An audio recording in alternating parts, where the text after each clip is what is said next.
They told me the mission would be routine. Observe, intimidate, execute. That was all. Our Galactic Emperor enjoys spectacle, and this particular act of theater was intended to humble a fledgling species still fumbling with combustion engines and social media. Humanity, they are called, a word that suggests compassion, solidarity, noble aspirations. I assure you, after sifting through their broadcast archives, the irony was not lost on me. Their cultural output consists largely of contests to see who can survive on an island without bathing, and documentaries about men in Florida wrestling reptiles while intoxicated. Primitive, foolish, loud. Those were my expectations. And when the Emperor decreed that 20 of their females would be executed as an example to the rest, I felt no tremor of doubt. Surely their kind would collapse at the sight. Surely they would plead for mercy, perhaps fling symbolic weapons or invent hashtags, then return to their glowing rectangles to process grief through something called memes. The Emperor predicted humanity would fracture, surrender, and beg to be integrated into our order. The task was simple: retrieve specimens, carry out the sentence, record their despair. I admit, I volunteered to narrate this mission log because I anticipated comedy. Their civilization struck me as a carnival of contradictions. They hurl machines into space while poisoning their own oceans. They compose symphonies and then devote equal energy to advertisements for microwavable burritos. Truly, one wonders if intelligence is a binary trait or a sliding scale. Our squad descended upon their third planet in silence, hidden beneath an aurora. The collection process was already underway. 20 women secured, transported, readied for display. The Emperor believed that human morale, fragile, sentimental, would collapse if its symbols of nurturing were destroyed. That may sound cruel to you, but cruelty has always been our language of dominance. My role, however, was not to orchestrate their end. My assignment was smaller, a footnote. We required one additional specimen for preliminary study, a control subject. Male, solitary, unremarkable. We found him near the edge of a forest, beside a river that whispered against smooth stones. His campfire pulsed with the rhythm of a heartbeat, and he crouched beside it, a figure framed by orange light. He was not armored, not armed, unless one considers a sharpened stick and a bag of stale marshmallows to be weapons. He toasted one slowly, rotating it with the precision of a ritual. I almost admired the patience, though the food itself struck me as absurd. Sugared foam, scorched deliberately until charred. They even call it s'more, as though mediocrity invites repetition. The extraction was effortless. Our paralysis beam enveloped him, freezing muscle and nerve. The marshmallow dropped into the fire with a hiss, a trivial casualty. His eyes flicked once toward the shadows, then closed. No thrashing, no screaming, no prayers to deities. He seemed calm. I remarked to my squad that he must be too primitive to comprehend his situation, too dull to fear. They agreed. We laughed. During transport, I studied his features. Mid-30s perhaps, with the weathered face of one who lingers outdoors. Hair in disarray, jawline sharp, a faint scar along the cheek. Not remarkable, and yet composed. Even paralyzed, his lips curved slightly, not into panic, but into the suggestion of a smile. I dismissed it as muscular misfiring, some primitive twitch. After all, what could a lone human possibly smile about while clutched in the talons of his betters? Our ship departed atmosphere without incident. Behind us, the Emperor's command vessel hung like a blade in the upper stratosphere, awaiting ceremony. The stage was set, 20 women lined for execution, cameras prepared to beam the message across their world. Our prize specimen would provide supplementary data for the tribunal. My confidence swelled. Already I composed witty lines for the report. The species prioritizes entertainment over survival. Their downfall was scripted long before we arrived. As we secured the human in the analysis chamber, I observed his eyelids flutter. Too soon, far too soon. Paralysis usually lingers for hours, yet here he stirred within minutes. The others adjusted restraints, muttering about dosage errors. I reminded them not to worry. The specimen remained harmless. At worst, he would attempt to strike us with bare fists, which our armor could absorb without a dent. Still, when his eyes opened fully and fixed upon me, I felt an unfamiliar weight settle in my chest. He did not gasp. He did not rage. He simply regarded us with steady calm, as though awakening from a nap he had anticipated. Then he spoke. "Morning already? Hope you brought coffee." His tone was dry, almost amused. My colleagues exchanged puzzled glances. I attempted to reassert authority. "You are aboard a vessel of the Emperor's tribunal. You will answer our inquiries with precision. Resistance is futile." He yawned, stretched slightly against his restraints, and replied, "Nice uniforms. Very cosplay chic." The word was unfamiliar, though his smirk suggested mockery. I ignored it. Protocol demanded composure. Yet even as I began the first line of questioning, a thought intruded. Why was he not afraid? We had stolen him from his world, stripped him of freedom, and placed him in the heart of an alien warship. Terror should have been his only response. Instead, he smiled. Perhaps I misjudged the species. Or perhaps this one was defective. Either way, I resolved to record every reaction for analysis. And still, I could not shake the sensation that his composure was not ignorance. It was intent. I assure you, I am a rational being. I believe in science, in hierarchy, in protocol. Fear is an emotion for primitives, not for members of the Emperor's court. Yet as I ended the initial session and prepared to leave him under guard, he tilted his head, winked at the nearest camera, and whispered something I could not dismiss. "See you soon." The words were soft, but the confidence behind them unsettled me more than any scream could have. For the first time in many cycles, I did not laugh. I tightened my grip on the recorder, telling myself the mission remained simple, that tomorrow we would carry out the executions, and the universe would witness human fragility laid bare. Yet as the chamber doors closed, his faint smile lingered in my thoughts, a seed of doubt sprouting where certainty once thrived. The human awoke far too early, and I tell you with certainty, it was not by accident. Our paralysis beams are engineered with precision, their effects measured across hundreds of species. Even the stubborn reptilians of Zather remain limp for hours, drooling as their neural pathways hum like broken instruments. Yet this human, our ordinary specimen, stretched as though emerging from a nap, and then blinked at us with the ease of someone waking in his own bed. I felt the first whisper of unease then, though I wrapped it quickly in sarcasm, as all civilized beings do. He did not demand answers. He did not scream. He studied us, eyes moving, cataloging, his lips curved, not into the twitch I once dismissed, but into deliberate expression. "Morning already?" he said, as though amused. "I didn't expect room service, but hey, I'll take the upgrade. Do you understand the absurdity? We, the tribunal of the Emperor, clad in armor that has cowed legions, were reduced to awkward silence by a creature that measured time in sitcom reruns and ate food from drive-through windows." One of my colleagues attempted the script. "You are property of the Emperor. You will cooperate." The human tilted his head and replied, "Sure thing, Darth Vader. Though honestly, your helmet budget seems smaller." There was a pause. The insult was obvious, though the context unclear. Vader? Helmet budget? His eyes gleamed, as if the joke were meant for himself more than for us. I attempted to reassert control. "You will provide information regarding your species."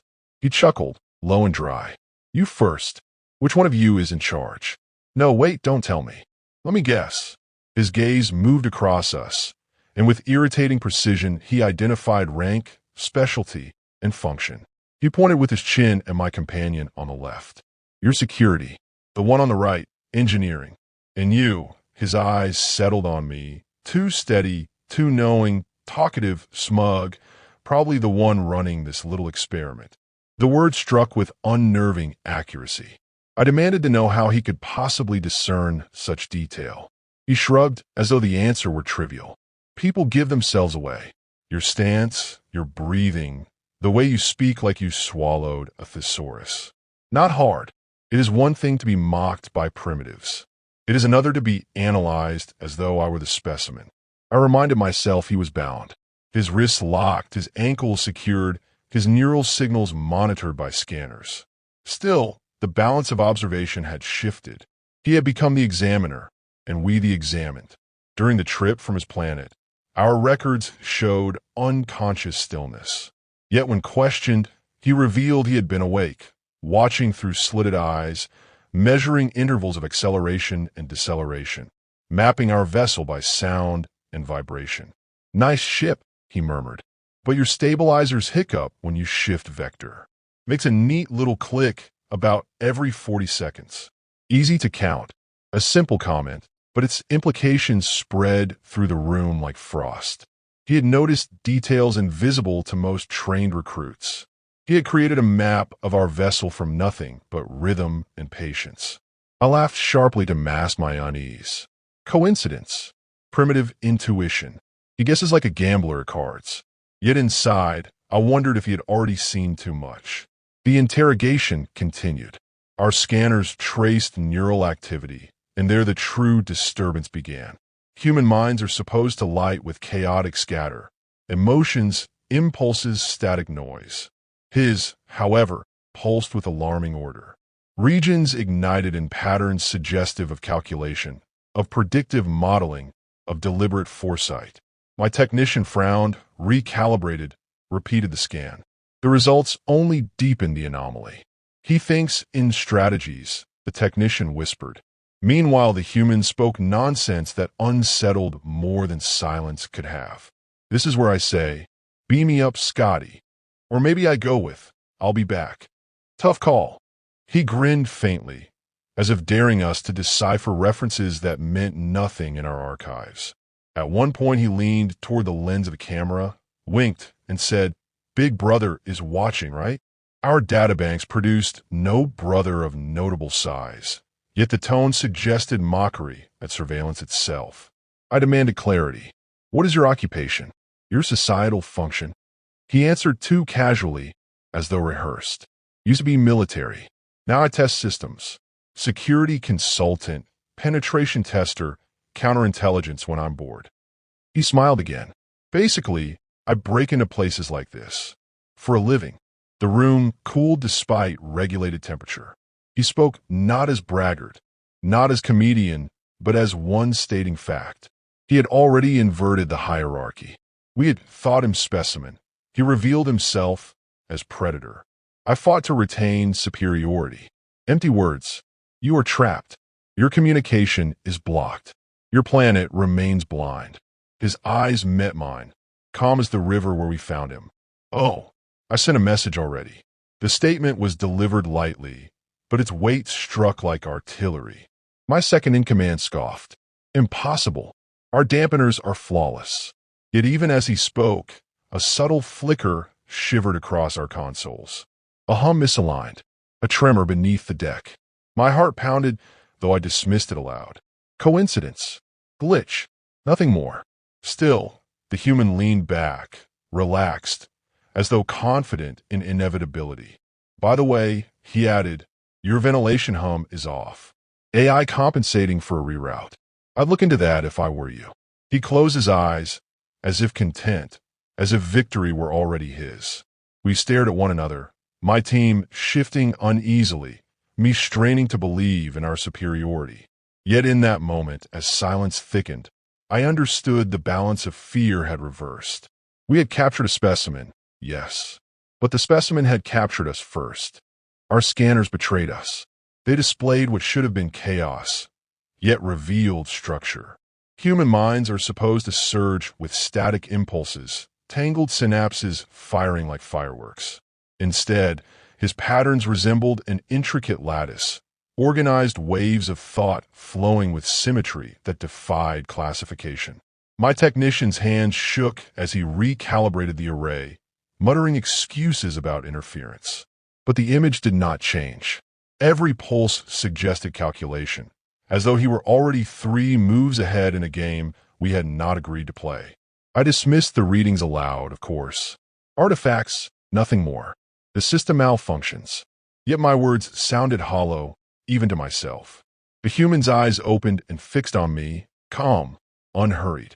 "System looks fine to me," he said, as though overhearing our doubt. You're just not used to brains that color inside the lines. The technician stiffened. He can see the display?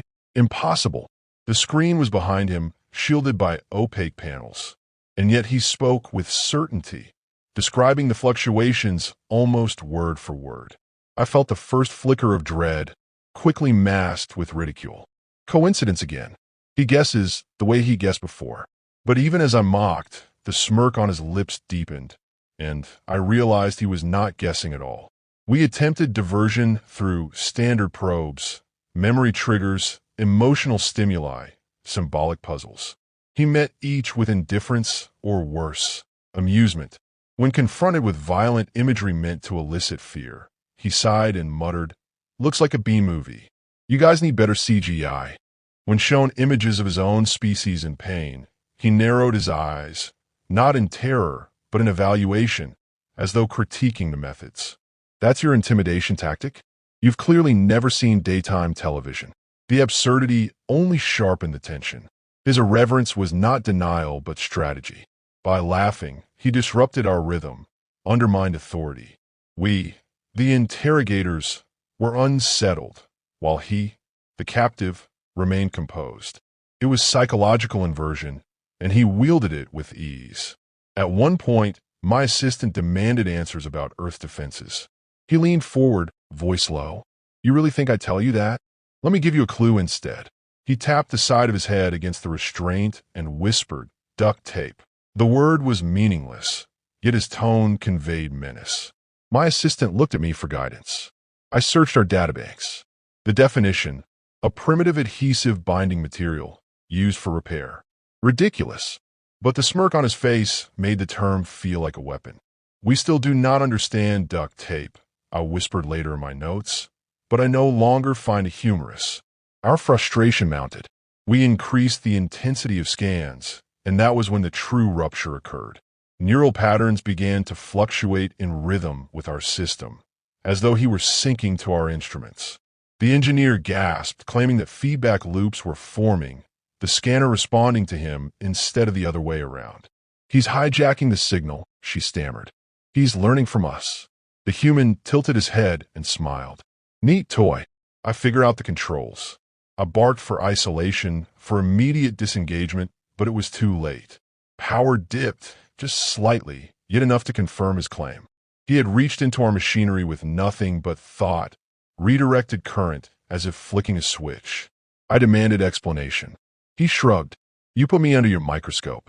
I like to play with microscopes." By then, my arrogance was cracking. Still, I clung to sarcasm, the last shield. "You cannot frighten us with parlor tricks. You are alone, caged, helpless." His reply froze the air. "You think I'm alone? That's cute." We stared, every one of us. He continued, tone still conversational, as though describing the weather. "I told you before, I sent a message. By now it's bouncing through a dozen relays you didn't even notice. Earth isn't asleep. You thought we were primitive, but we've been watching, waiting, building." I scoffed, louder than necessary. "Your world builds cartoon entertainment and fast food chains. Nothing more." His eyes glittered. "That's what you were meant to see." He leaned closer, voice dropping to a whisper. "We hide in plain sight. You know why? Because arrogance blinds invaders faster than camouflage." The words cut sharper than blades. He had named the flaw I carried like a banner. And I, so certain of my superiority, suddenly felt the ground tilt beneath me. Desperate, I ordered him restrained more tightly, systems triple-locked. Yet the unease spread among the crew like contagion. One muttered that his smirk meant he had already won. Another whispered about his references. Names like Chuck Norris, which sounded less like jokes and more like coded warnings. "He said it with reverence," the guard muttered, "as if this Norris is a warrior king." We scoured archives, finding only fragments of ancient cultural records, exaggerated tales of an indestructible fighter, half myth, half joke. But none of us laughed. If humans elevated such a figure in jest, what might they hide in truth? The human spoke again, breaking our silence. "You thought killing 20 women would shatter us.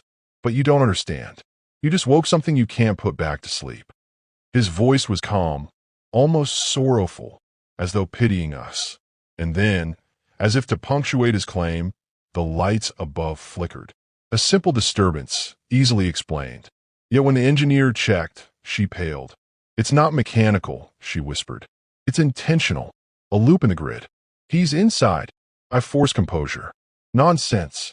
He is bluffing." But even I heard the quiver in my voice. The human smiled. That same infuriating calm curve of the lips. Not bluffing. Just playing. For the first time, I wondered if this mission was not spectacle, but suicide. Still, I ended the session with forced bravado, declaring his resistance futile, ordering my crew to rest before the executions.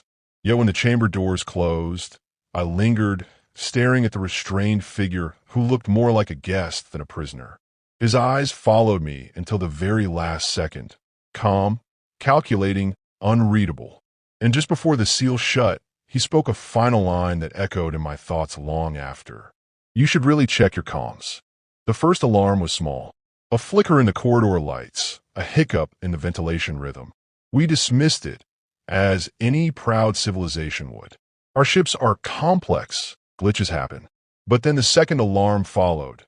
Not mechanical, but systemic, an echo through every console. Data streams stuttered, subsystems reset without command, doors sealed of their own accord. My engineer swore softly, fumbling with diagnostics.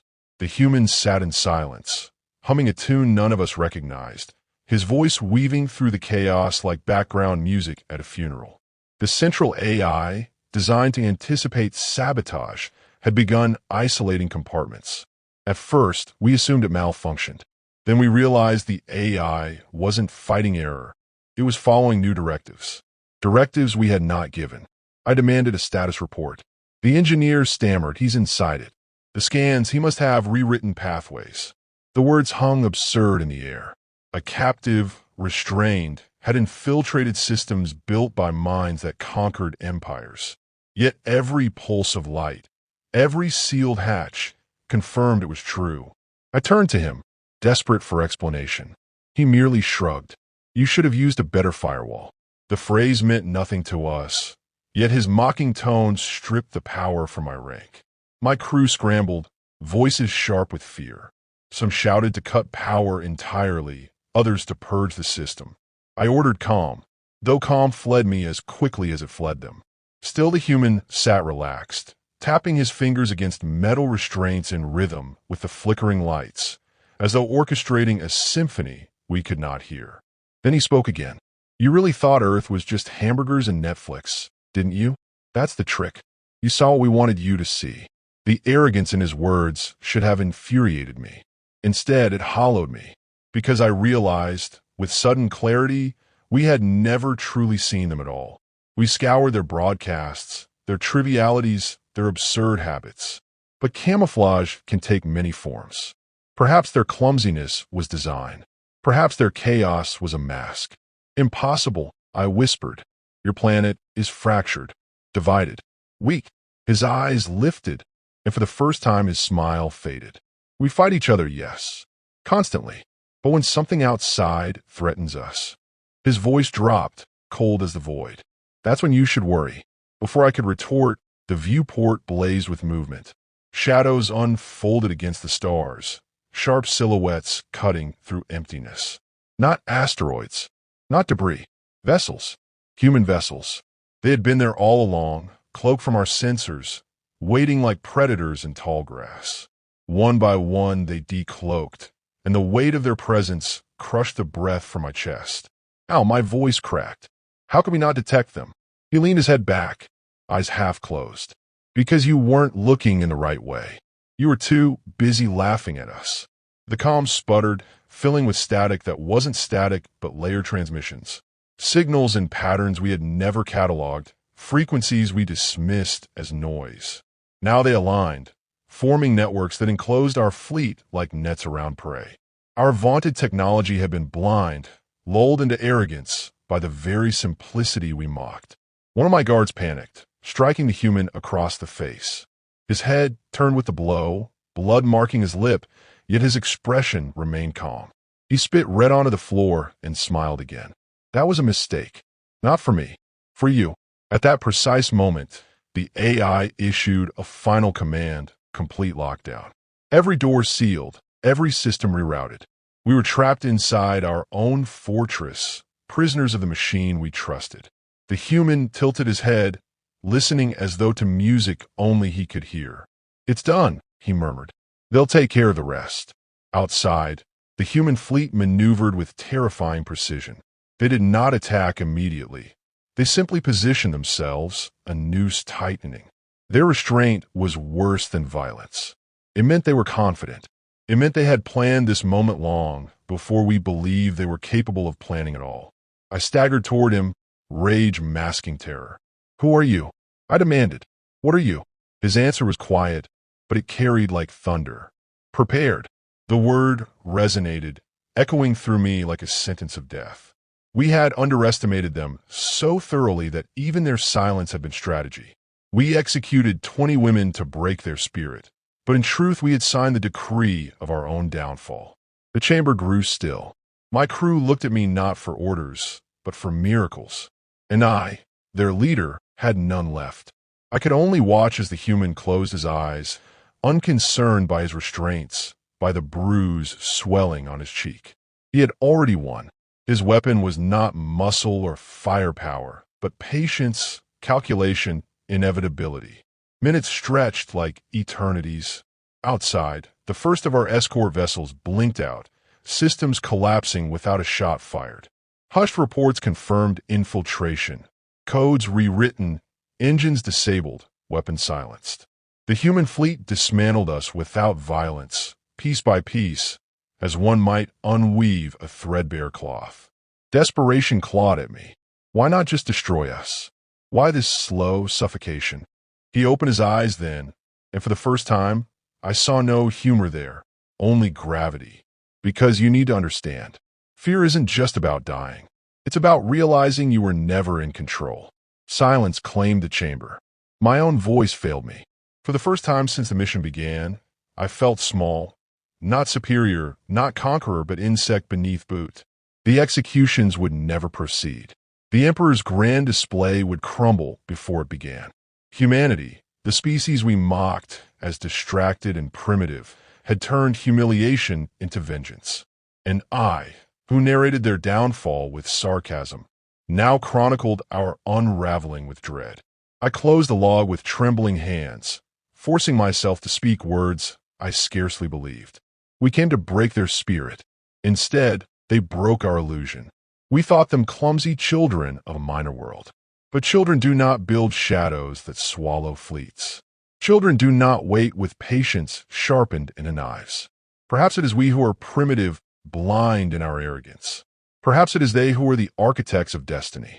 I looked once more at the captive, still calm, still composed. His eyes met mine, and I swear they gleamed with something more terrifying than hatred, certainty. "This isn't the end," he said softly. "It's only the first war." And in that moment, I believed him.